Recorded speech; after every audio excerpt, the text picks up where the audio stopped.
Қазақ тілі пәні 4-ші сынып, сабақтың тақырыбы мақала жаза аламын. Бүгінгі сабақта мақала мен хабарламаны ажыратуды, мақала жазуды үйренесің. Мәтін бұл жалпы тақырып төңірегіндегі біріккен, сабақтастық пен тұтастық тән ақпаратты жеткізетін мазмұнды сөйлемдердің тізбегі.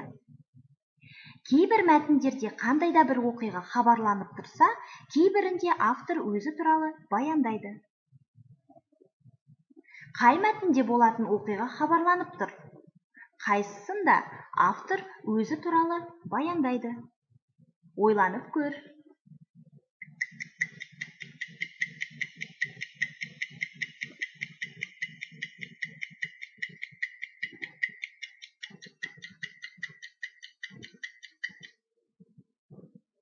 Хабарлама шағын газет жанрының бірі.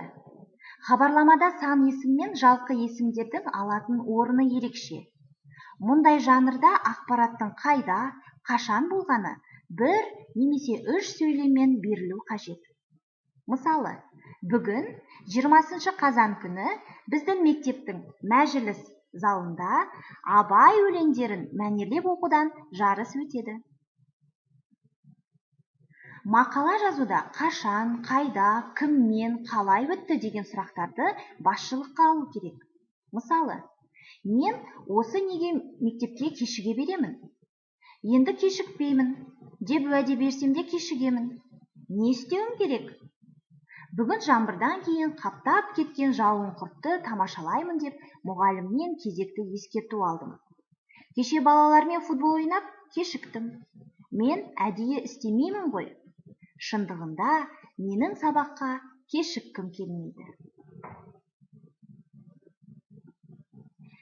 48-ші жаттығуды орындап көрейік.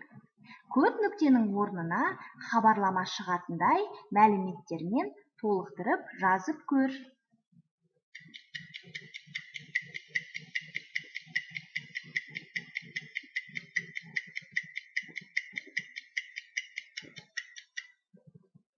Жарайсың. Енді өзіңді тексер.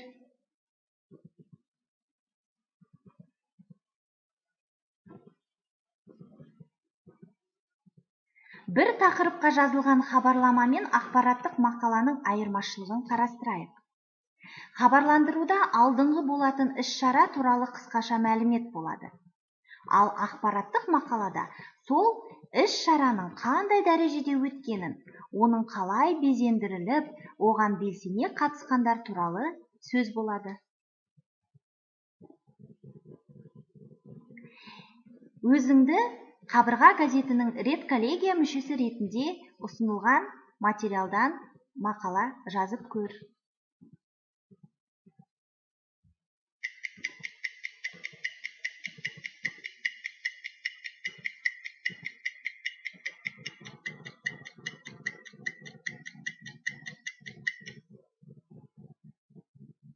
Мысалы, 15 қазан күні 4-ші А сыныбында алтын сақа ертегісі бойынша қойылымға оқушылар жақсы дайындықпен келді. Ертегі кейіпкерлері ұстаздарының көңілінен шықты. Олар еркін ойнап, белсенді болды. Сендердің жазған мақалаларың осыған ұқсас деп ойлаймын. Бүгінгі сабаққа кері байланыс берейік. Бүгінгі сабақта саған не ұнады, және де ол несімен ұнады? Бүгінгі сабақта саған ұнамаған тұстары бар ма?